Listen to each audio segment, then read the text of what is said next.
your identity, who you're with. If you just want to tell us, a couple words about yourself to get started. And we'll start at that end if you don't mind. Jessie? My name is Jessie Carter, and I do the art. I'm Crashaunya, Hartsfield. I'm at most of you this morning at the farmers market, but I'm the owner of Hartsfield Beverages. They were good too. Hello everyone, my name is Marshall Sanders. I'm a business owner here in town with my wife. We own the Party Space Place in Bayside. We also have another business called Something Borrowed, and I'm a graduate of Kentucky West. So good to be here. How y'all doing? My name is Timothy Davis. I am a special education teacher, EDD at Davis County Middle School. Head football coach as well at Davis County Middle School, and then I have my own company, athletic development / kind of travel club team called Dynasty Sports Performance, or DST for short. My name is Rafe, Buckner. I am the chairperson of the Northwest Neighborhood Alliance, which you are in that area right now. We run from the river south to 12th Street, from Register Street, west to Crabtree. Born and raised in Owensboro, born and raised in this neighborhood, so happy to be here. Thank you all. We've got a great mix of artists, entrepreneurs, community leaders, neighborhood organizers. Going to hear a lot of great connections here today. So the theme of this conversation is Owensboro's African American leadership thinking beyond. So some of the ideas that we will include in this conversation is a sense of place, right? We're here in Owensboro, overcoming and removing barriers that we identify in our lives, how we use creativity in facing those barriers or challenges, and then how we make connections between generations. I think that's been important. As I've gotten to know each of you over the phone the last month or so, I've heard a lot of stories about how previous generations have inspired you, and also how you're giving back. And then a sense of belonging in the community. So I'll start with the first question. Rafe, would you mind being? Well, I don't mind, but Okay. I'll tell you what, Tim's gonna have to move. Oh yeah, Tim, we'll start with Tim. Let him go So first. I apologize. I'm not used to really holding the mic. I can talk loud. So I'm a head football coach, and I was telling Mark and some of the others that so I was telling others that I have to go pick up football equipment today. The guy said he would be able to deliver it next week, but I can't go on his time, so I got to take that stuff and get it. So I'm gonna go ahead and kind of answer some questions and talk, and then I'm gonna have to make my escape. So I apologize, but I just wanted to come because I have a good respect for Mr. Kitchen, and then talking with Mr. Brown over the phone. I kind of just wanted to be here, show my face, and just give my piece and support. So I apologize for having to leave.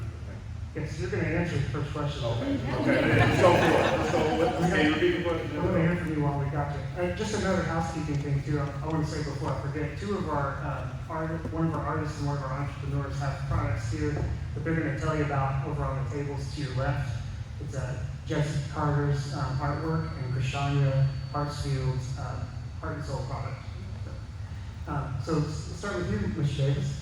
If you can talk about your community in Owensboro and what it means to you, and whether you've grown up in Owensboro or lived here, however long you've lived here, talk about that, and then share with us how Owensboro compares with other places you might have lived.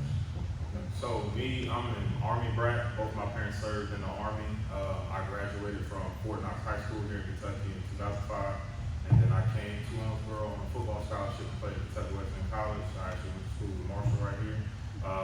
Played fugitive football 1 year of basketball. So the Owensboro community to me kind of got a love-hate relationship. I've been here for a long time. I graduated in 2010, left, came back in 2014, decided to start my company, DST.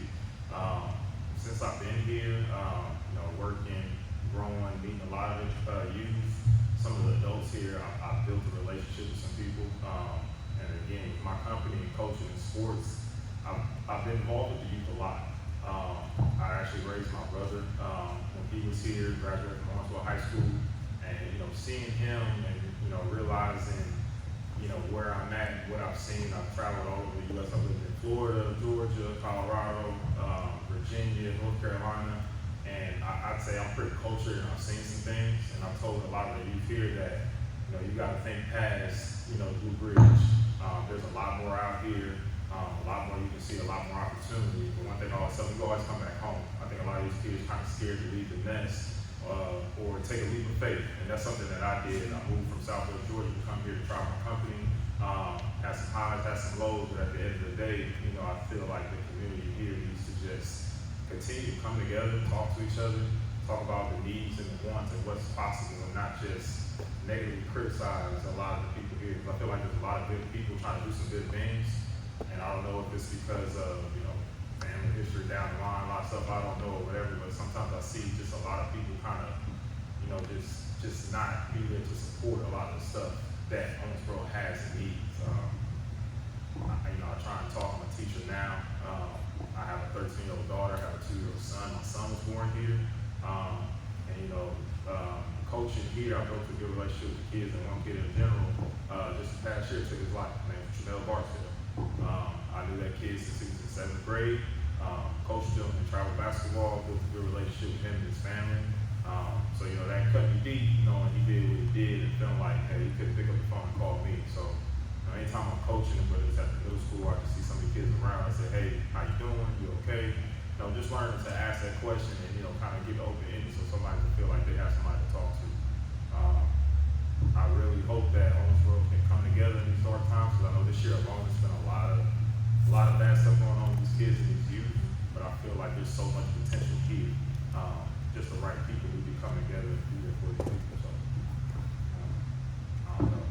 I just feel like, you know, there's so much more could be done. And I feel like, you know, with Marshall, I really respect him and just watching what they're doing. And I see, you know, some of the other leaders and people here. And again, I feel like there's good ideas, just not enough support, not enough consistency with it. Thank you, Tim. And you mentioned, you're a busy man. I am pretty busy, but honestly, like getting older and being in a position I'm in, I've learned time management, learned kind of organization, saying no. You know, this is going on my 5th year as being a teacher. I was an aide before I became a teacher, and so they're big on time management, scheduling, and then with me coaching, I've had to learn how to, you know, set the tone, establish stuff, plan ahead. So it's kind of molded me, and I kind of like staying busy. Again, not being from here, when I first got here, it was a culture shock because, you know, I'm used to a fast pace. I'm from Southwest Georgia, probably an hour from Atlanta, so it's busy. And then I come here, and then it's like, man, it is pretty slow. But, you know, it's some good things going. But I just feel like, you know, I just try and rub off what I can and tell people, hey, you know, if you got the opportunity to travel, whether it's playing sports or whether it's with some type of academic club or any type of organization or something, I feel like they should, because, you know, I've seen the job market here. I won't get long-winded, but I'm just, you know, if you don't know too many people here, it's kind of hard to be in the position that you really want to be. But I feel like so much more than just some of these restaurants that's being built up to be brought here for the community. I feel like a lot more for the youth needs to be built here and, you know, supported here. And then I feel like more will just continue to come. But again, not being from here, you know, I tell people all the time, hey, there's a whole other world, whole other mentality of people, and the world's not gonna spare your feelings, it's hard for your feelings. You gotta be tough, you gotta be hungry, you gotta be motivated, whether it's, you know, in school, you know, take pride in what you're doing, being accountable. And I think just the older I get less patience with these kids. I deal with kids with special needs, might be high spectrum autism, low spectrum, kids who have ADHD, schizophrenia, and I'm having to be patient with them. And then I deal with kids who would just take advantage of people who are really looking out for them or just, you know, doing whatever they can to go out their way. So I'm big on the youth when I see them. Anybody who knows me will say I'll rip you up and then I'll rip you back up. So I hope the community continues to come together. I appreciate y'all for letting me talk. If, you know, Marshall has my contact, Mr. McKissick has my contact information. Again, I'm a teacher at Davis County Middle School. So thank you. Yeah, thank you. One more thing. In addition to being a teacher and a head coach of the football team, you've also started a business, like a league. Could you talk about that? Tell us the name of that. So my company is called Dynasty Sports Performance, or DSP for short. the foundation of it is athletic development, so speed and agility, helping kids get faster, stronger at whatever sport they want to do, or if they don't play a sport, they're just trying to get in some kind of shape or whatever. Branching off of that, we have a football club that's called 77. We start with ages, I think we had a 12U team, 12 and under, all the way up to 18 and under, and it's basically just travel football, all passing. We travel to different tournaments across the country. We've gone to Florida, Indiana, Tennessee, and just basically trying to get kids exposed, get them used to different competitions, seeing what it's like in different parts of the world, seeing what these kids are doing and how they match up and where they need to go to get better. And then we also have a basketball side that's called the DSP Heat. We had a third grade team this past year and a high school girls team. And then I host tournaments as well. We host football and basketball tournaments here in town. We use the convention center, the sports center. We do several of the schools. So I am a pretty busy guy, but again, I like staying busy and I try to manage my time as best as I can. Thank you, Tim. Thank you.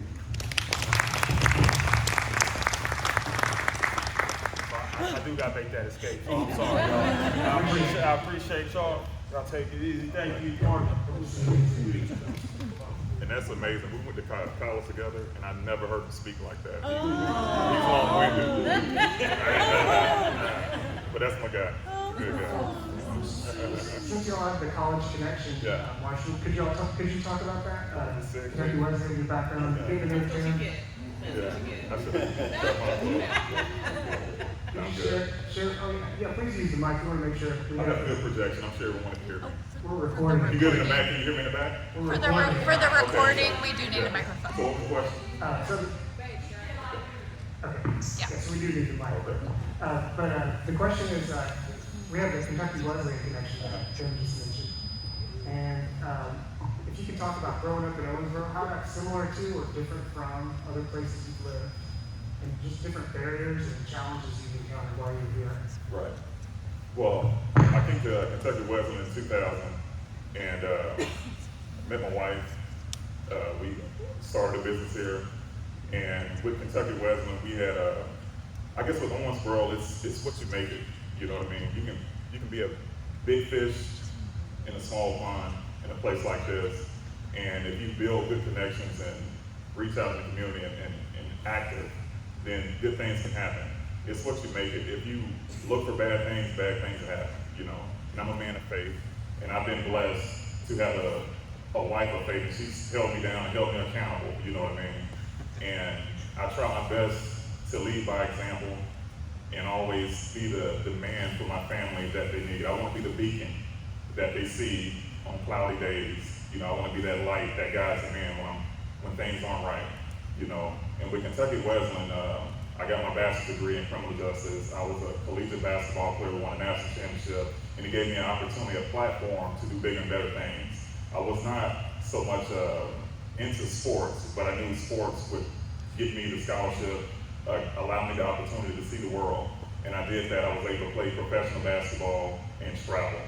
I was able to come back and not only be an example in the community, but also take a stance and show the youth there's ways out of the situation, out of your environment. You know, I know a lot of people sometimes use the parents as an excuse. Well, I didn't get this. I wasn't blessed with that because my parents. Your parents did what they were supposed to do. They gave you life. And what you do with that after that is on you. You know, you don't make any excuses. You just go out and you find a way to get it done. And that's what I did. And that's why they need the microphone. You can hear me. So, anyway, did that answer your question? Okay. Can we move on down to Crashaunya next? Share your experience growing up in Owensboro, Crashaunya. Okay, I've been here since 2014. I'm originally from Paris, Tennessee. I don't know if you guys know where that's at. But I moved here in 2014 just for change. And where I grew up from, it's a little bit smaller than Owensboro, so it was a little bit more than what we were used to. The first thing my kids found exciting about Owensboro is that they had a carnival every weekend, and I was not so excited about it because who was paying for the carnival? Okay, where I come from, we have one. Did it go out? I think so. Hello. All right. I think this is no, it's not on. It's probably the signal if it's wireless. Okay.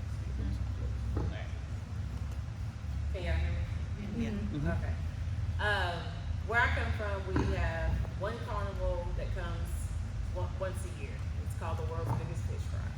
And, you know, we get all excited, you know, about this one-time thing, you know, and here it was just not a, you know, it was just unusual for us. And then they had the community centers, which my kids loved, you know, and that's why we're here, is because my kids loved it here. They love the community centers here and the opportunities that they offered within the community centers. So that was something new for them, and it got them out, you know, because it's just really nothing to do where I come from. But just being here has allowed me to grow as a person, as a woman. I felt coddled at home, you know, I'm at home with family, you know, with my mom, you know, depending on her. But with here, I've pretty much done everything myself. I've grown, I've raised my children, so I mean, it's been a whole total experience here. So, and building my business, I started out doing cardio.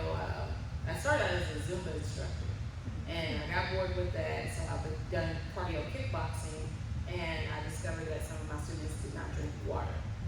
So I had to think of a unique way to get them to drink water, so we started with infused waters. And from there, you know, COVID happened, and I started messing around with the whole juicing thing. So the juicing thing started at home, and it became an interest to me. I'm a real nerd about what it does for the body. So I started getting more into it and playing with recipes, and here I am now, you know. I first started out in a local upscale bakery here called Nico's. I don't know if you guys know it. But he pulled me in, and that's where my juices are still sold at to this day. He has another restaurant downtown called Sassafras, and my drinks are sold there, as well as mocktails and alcoholic beverages. And the Nico's Italian restaurant on 54, they also sell them as alcoholic beverages. And I have a yoga studio that sells them as, you know, cold pressed juices. So I'm getting around. I am getting ready to launch in Kroger soon. Me being here in Owensboro has been about, you know, pretty much purpose and perseverance for me, because I've, you know, faced a lot of challenges, but yet I've pushed on. So that's kind of it. And that's a great example too of your creativity and kind of paying attention to what the need there was among your students who needed to be hydrated, right? Yes. Trying to figure out a way to meet that need. I think that was a strong creative act. Yes. So continuing that thread of creativity, if we could move on down to our artist, Miss Jessie Carter. My name is Jessie Carter. I've been in Owensboro all my life, other than when I went to college. I went to Western Kentucky University. I graduated with a BS. I majored in recreation. I did want to go to college and major in art, but my family go, no, what are you going to do with art, be poor? So I went into recreation. And coming up as a kid in Owensboro, I lived at the center. I was here when it was in the old warehouse, tobacco or whatever. And then when it moved across the street, remember in the old Cozy Bar, when I did my internship at school, I came back here. I wanted to come back here and do my internship and give back to the community. Because when I came up, we had people in the community, in the center and in the park during the summertime that was interested in teaching us whatever we wanted to learn. I was talking to one of my friends, we was talking about when we came up in the park, they had programs in the summer where we did arts and crafts, we did box hockey and all this. And I was talking to Mr. Buckner about it, he said, I don't remember none of that. I said, that was before your time. So, you know, for Owensboro, I really love Owensboro because in Owensboro, to me, people are very friendly. People are willing to help you. You know, when I went to college in Bowling Green, seemed like Owensboro here at home was more friendly than in Bowling Green. So I came back to Owensboro because I wanted to give back. I majored in recreation, hoping that someday that I would work at the center here and give back, just like the people like Ed Grouse, who taught me tennis here. He was the director then when I was coming up, and he taught me how to play tennis. I remember that I live on 4th Street behind the center. He came over and asked my mom if he could take me to Bowling Park and enter me into a tennis tournament. I'm like, what? No. But I went and I won, you know. So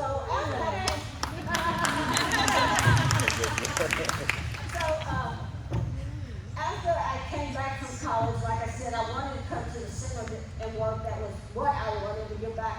But God had another avenue that he wanted me to go. So I worked in a nursing home as the activity director. I worked in a nursing home for 20-some years, taking care of older people, and I tell you what, I enjoyed it. I had a good time working with them, you know. So then I started doing my art. I first did the soft dolls.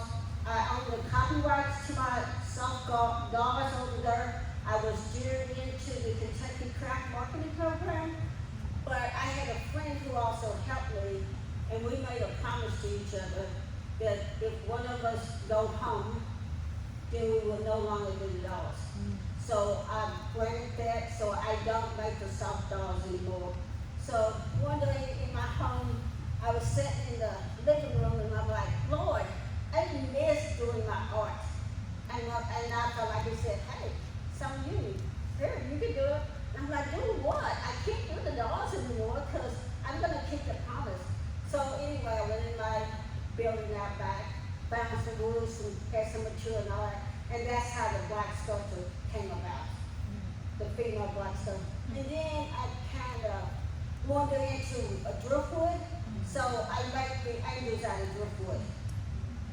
And I go to the river, get the driftwood, bring it back home, sterilize it, and then whatever I see in the driftwood is what I make out of it.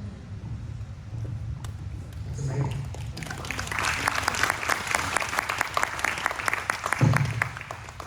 I loved hearing how you were inspired first to work with your friend on creating those dolls.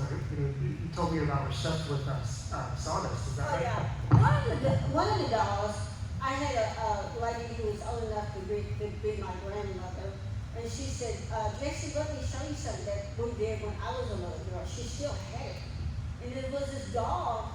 It didn't set up, you couldn't bend it or nothing. It was just straight, all you could do is hold it in your hand. She had this doll, and she let me hold it, and I said, what did this feel like? She said, back then, when we couldn't afford dolls, her parents couldn't afford a doll for her, they would take and make dolls and fill them with sawdust. So one of the dolls is full with sawdust. And you told me earlier, too, that that's your grandparents and you represented on the chair. Talk about that. When I started doing the soft sculpture dolls, they sat in the chair, the blue chair, I got to see my grandfather when I was coming up, but my grandmother had already went home. So my mother decided to name me after my grandmother, her name was Jessie. So when I started doing the soft sculpture doll, I did a doll to represent my grandmother, which her name is Jessie. I did a doll that represents my grandfather, we call him Buddy. And then the little doll is called Louise, which my middle name is Louise. Great. Well, congratulations on having a full cycle of artistic expression there. You've gone from we see three different phases of your work here. And they're all amazing, and they each have their own depth and story. So hope you will keep up the great work with that. Well, I'm hoping to get judged back into the Kentucky Art Council program. Best wishes with that. Wonderful. I'd like to talk with Rafe Buckner next. Because we're interviewing artists, Rafe works with a lot of artists. He's active with the Northwest Neighborhood Alliance here in Owensboro. We're going to hear about how he works with artists, musicians of all kinds. And Rafe, could you talk about what are some of the, how did you get into the Northwest Neighborhood Alliance first? And then what are What are some of the characteristics of working with the neighborhood? So, and I'm just gonna be totally transparent. And like I said, born and raised here, always lived in this neighborhood. So I come out of my house, which is a few streets over on Sycamore Street, and this was kind of the jump start for me. I don't want folks to take this the wrong way. Super sympathetic to anybody struggling, right? Because most folks in this neighborhood are a paycheck or two away from being homeless, right? This is not an affluent area of Owensboro. But I come out on my porch and I see a bunch of guys in backpacks one morning. And I said, well, I see these guys walking down the street. I was like, what's going on? So I see my neighbor and he says, hey, bro, you know they opened a shelter down here, right? I said, no, I didn't know that. I said, nobody ever brought this up. It never came up in a community meeting to see how, the neighborhood felt about placing this shelter in our community. And so I was talking it over with some other neighbors and they said, well, the best way to do this is to get our alliance back active. That way you stay plugged in with the information. The alliance is directly connected with City Hall. And I felt like what was missing was that there was nobody speaking up for this community.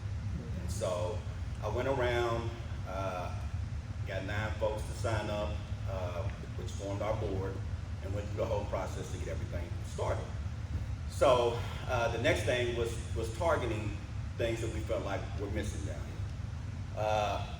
As you've heard stories today, this community was very unique.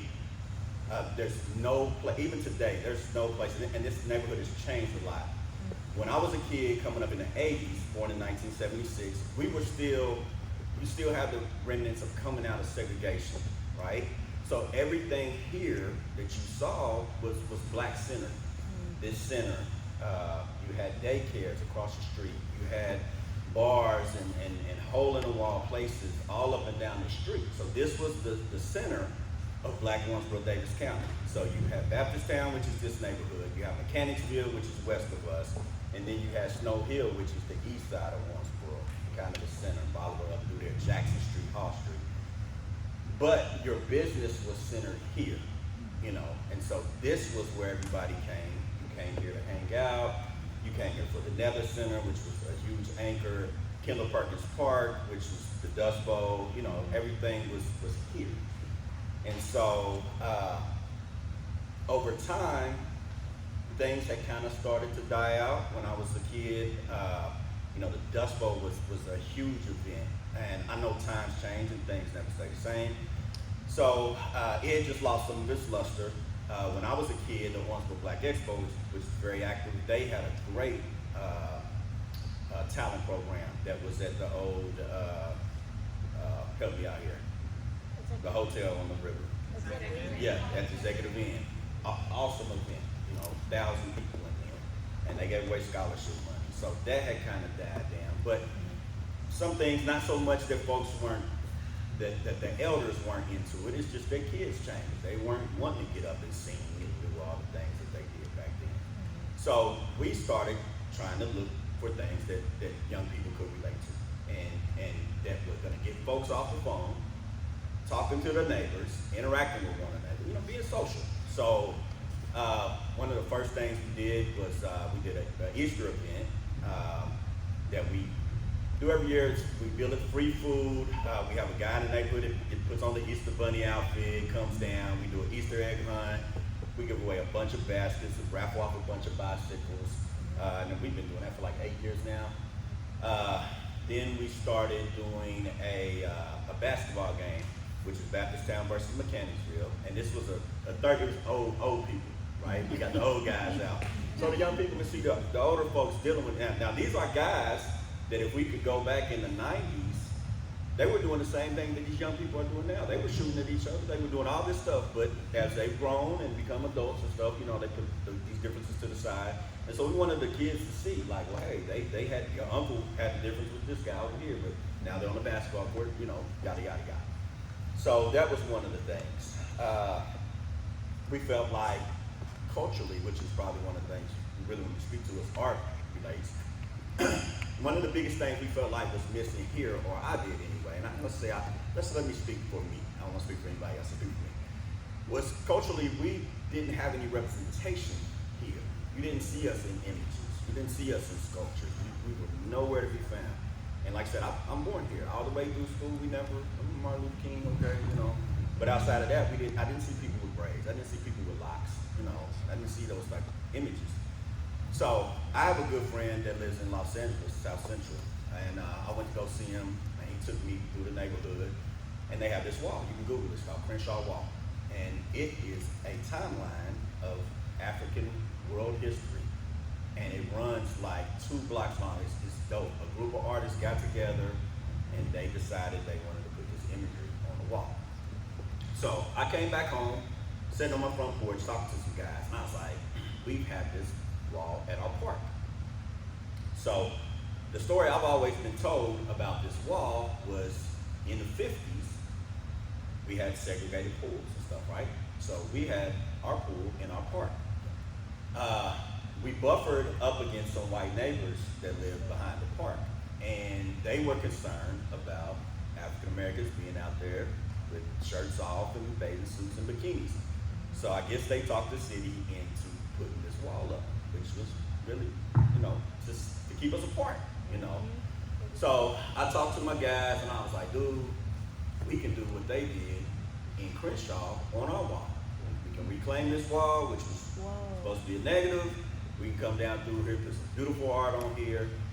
And we wanted it to bring folks together, so our thought process was, yes, there are gonna be black faces on this wall, but we're bringing a diverse group of artists to put those images on the wall.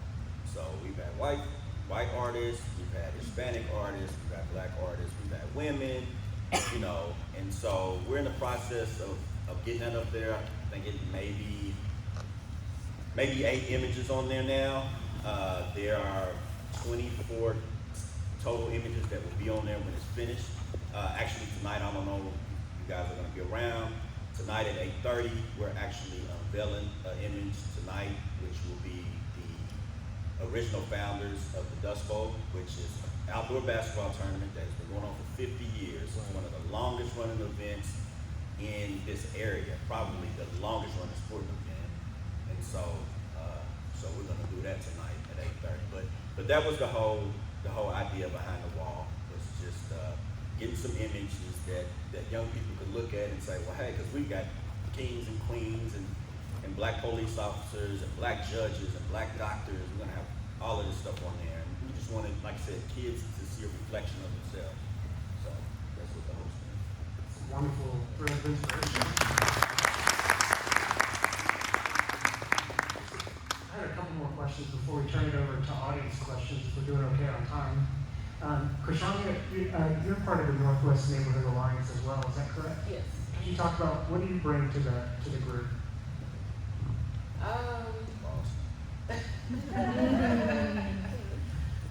volunteer a lot.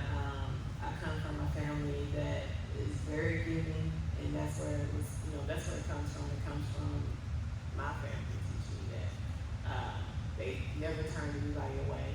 And I have that same aspect about myself, and I teach my kids the same thing. But getting into the community helps me understand more about where I'm at, because I'm not originally from here. But it teaches me more about them, where they're at. I get to get on their level when it comes to health, because I'm a bit, big on health or whatever. And what they like, what they dislike, what they want to see in the community, and trying my best, to help in those areas, because they're trying to get fruits and vegetables on this end of town. So I'm doing what I can, try to pull some type of resource or help out, just with that aspect. But I'm learning a lot, because where I come from, all the violence and stuff is very different, and just to hear their stories and where they're from. Because when we moved here, all that's going on now in this community was not going on when I moved here. It was not the Owensboro that I heard about, 10 years ago. So, it was a very quiet neighborhood that I moved into. My neighbors knew everybody. They knew me, they knew I moved in. I had a surveillance camera put up, I took it down because I ain't needed no one, you know? Because I had, you know, two sisters that one that lived in the front of me, one that lived in the back, you know? And then I ended up going to the same church as them as well, so they told me I moved in. So, I mean, so it's just, I'm learning a lot from this community, and just hoping to help make a difference while I'm here. Thank you. And my final question for the whole panel here is, there's a lot of energy and excitement about, and there has been and continues to be, excitement about promoting Owensboro as the bluegrass music capital of the world. And I was wondering, what other, in addition to bluegrass music, what else should Owensboro be known for in those opinions? For me,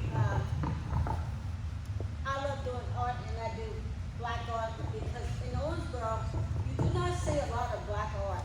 And I didn't want to do like pictures, paint pictures. I wanted to do sculpture, okay?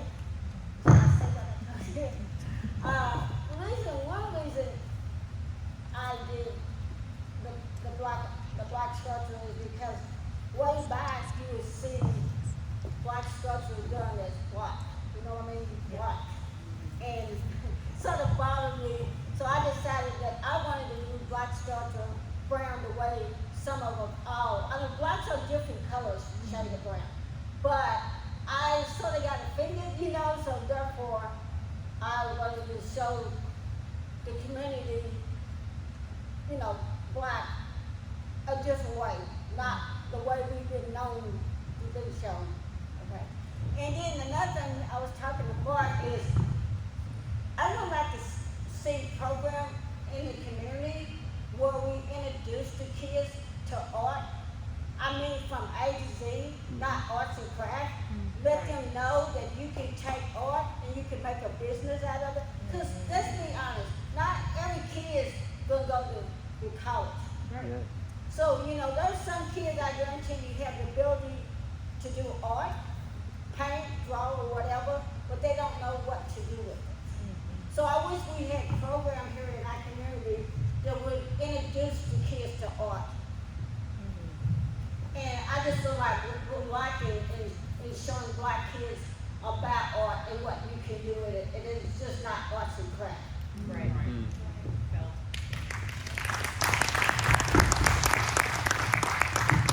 Anyone else like to talk about what you think Owensboro should be known for? Well, me personally, I think, first off, I want to give flowers where flowers should be given. And I want to say to Rafe, who has done an outstanding job in the community for many years, standing up for the youth and just standing up for, I think he's a representation of what Owensboro is, what we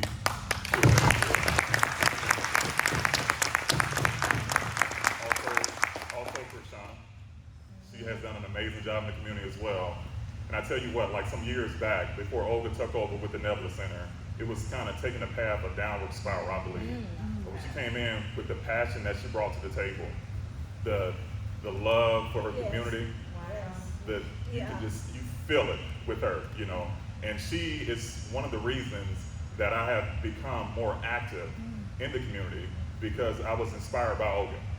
She has done an amazing job.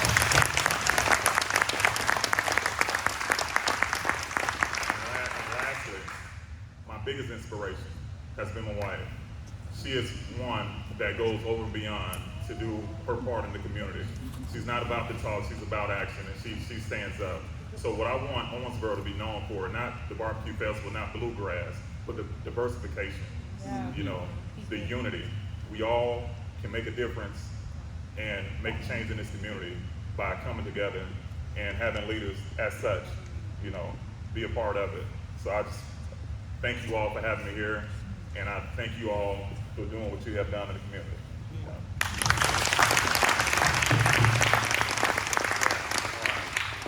Piggyback off Marshall and Allison. So the things I feel like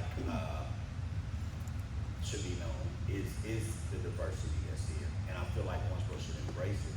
We got a nice black population, we got nice Hispanic, a lot of Burmese folks here. We're bringing in Afghanistan, like Friday after 5, we have to diversify the music. You know, we have to have it more welcoming for everybody.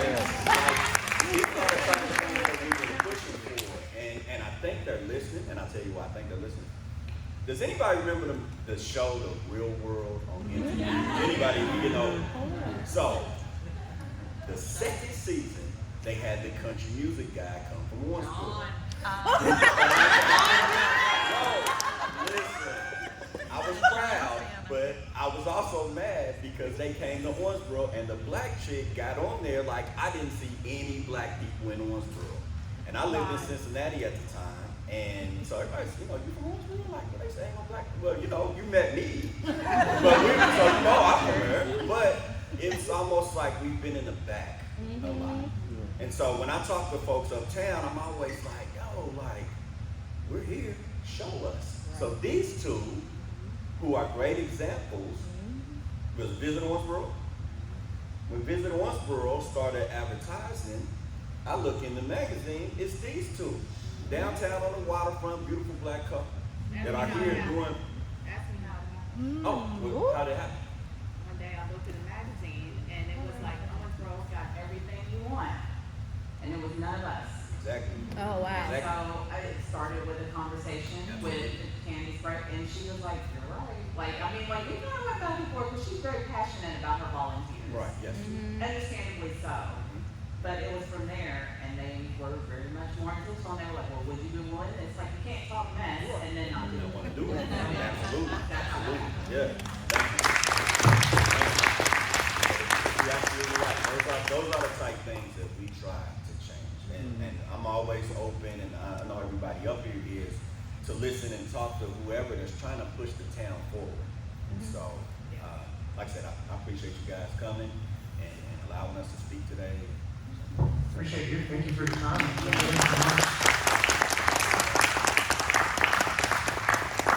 Let's open now to a couple of questions from the audience. If you'd just like to raise your hand, I'll come to you with the microphone. Here you go. Hi, thank you all for having us.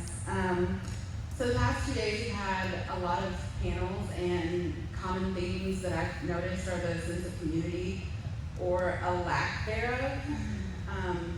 So my question is just, can you all talk about like living in the community and how you feel love is shown to you that keeps you here and keeps you wanting to continue to build it?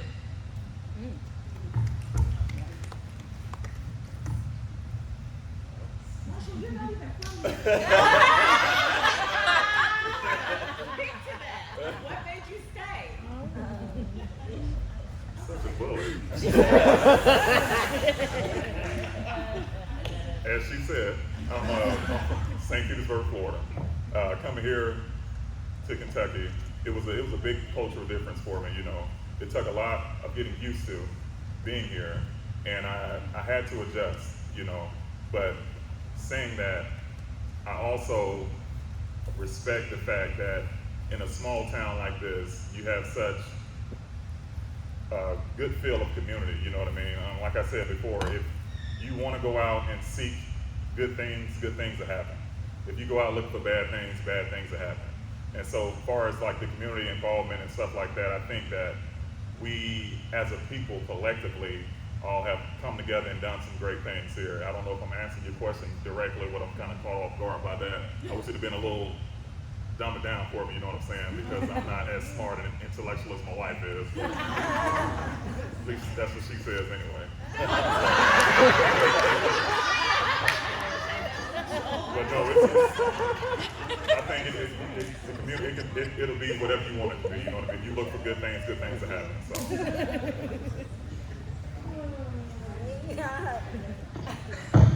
Like I told y'all, I worked in the nursing home as active director, and I retired. But I love people. I forgot. I also I'm a bus monitor for the Owensboro school system, and I love working with some of the kids. My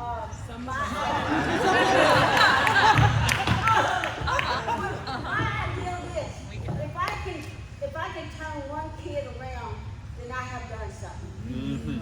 Like some of my money for my art, I use it to help the kids that on the bus that don't have much. Like, I'll tell y'all this funny story about the kids. Like, Christmas, I decided that I would give the first grader a $2 bill, because I know they ain't seen one. So I gave all of them a $2 bill for Christmas. And this one little boy sat beside me in the first hall at the bus driver, which her name is Rachel. And he said, "Miss Rachel," and she goes, "What?" "Well, Miss Jessie gave me play money."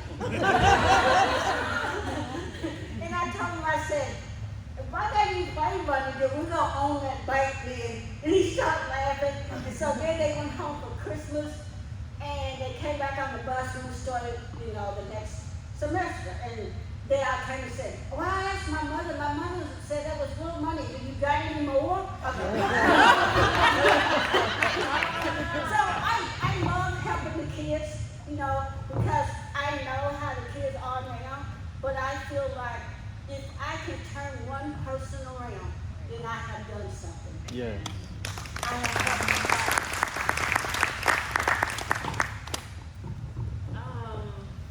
Let's see.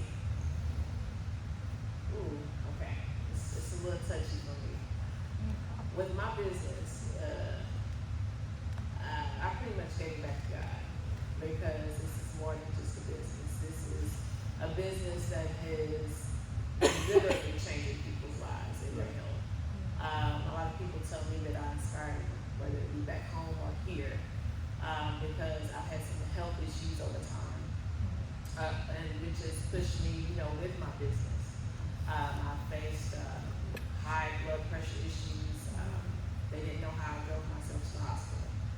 My blood pressure was 200 over 190. They told me I was at stroke level and I should have been dead. It was like I was like a walking dead person, you know. And I was immediately put into ICU for 3 days. They couldn't get my blood pressure medicine right. I was on 2 different ones, and I'm not the one to just take a bunch of pills. So I went vegan. And that has worked for me. And I've been vegan since 2019. And I tried to go pescatarian, you know, throughout that process, and that still was not working. My blood pressure shot back up again. So I've been completely vegan since then. I don't play around with it. I talk to other people about being vegan. If you know, not even just being vegan, being a vegetarian is a healthier option as well. But you do what works for you. But my drinks have literally saved people's lives. A lady came to the market today who just had a newborn, and she told me that she had a hard time with her breast milk. And after drinking one of my juices, she started to pump. So it's things like that, you know. This past winter, I made a tea, and it was literally healing people that had cold and flu, because you know cold and flu, COVID symptoms were going around. I don't like to put that claim out there because you know, people have this and that to say. I don't like to be in that hoorah, but it was literally healing people. So what I do is I do it for the people. I don't just do it for me. I don't do it for you know, to be put on Front Street. I have struggled with this business, but it's the people that keep me going. So,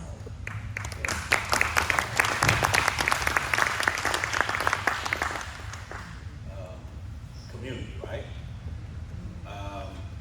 For me, we've gotten great support.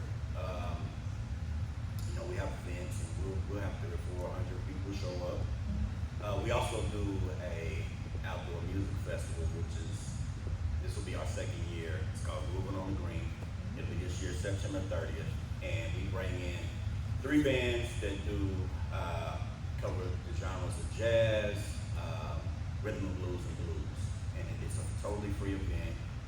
We have it in Monita Sleep Junior Park. Y'all familiar with him? Okay, thank you. Tell us who he is. Who Mr. Sleet is. So Mr. Sleet is from Owensboro, Kentucky State University graduate. and he was the first person to win a Pulitzer for photography.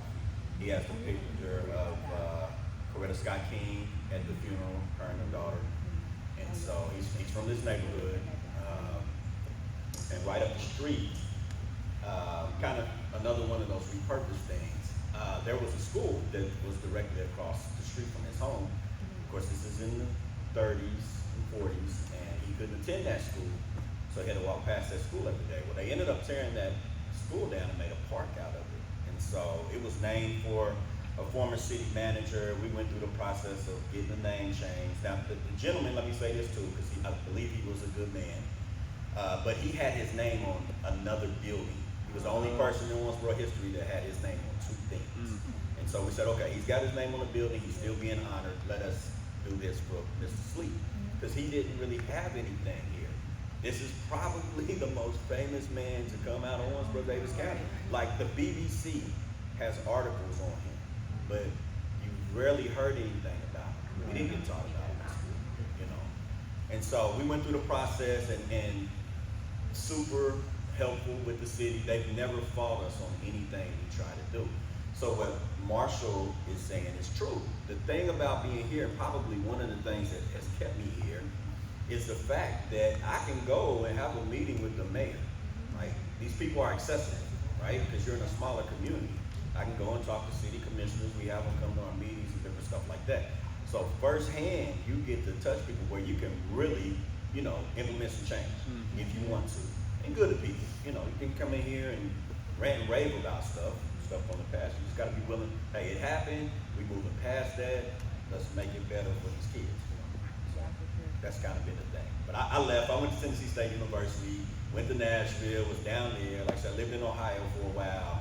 But there was just, when you live in these other places, and it's the same thing here. You can be on the outskirts of Owensboro, and the sense of community is not the same. You come here. When we got our meetings back active, people, we regularly have 16 to 20 people at our meetings.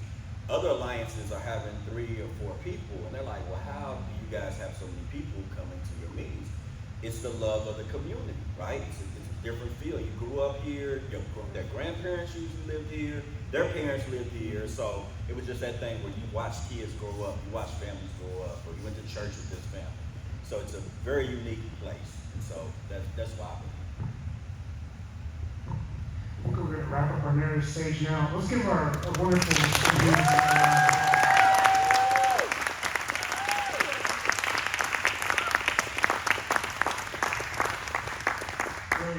really appreciate y'all's time and energy today. And the Kentucky Rural Urban Exchange, as you're getting to know, is all about making connections and thinking creatively. So I think you've been a great inspiration for them. Thanks so much for sharing. I encourage you all to have conversations. We've also got Jessie's art is for sale over here, and as well as Crashaunya's delicious heart and soul beverages, if you'd like to try that. We're going to spend a little bit more time here at the center, and would you like to talk next, Olga? Pass the mic to you. Yes. You ready? So, I looked at the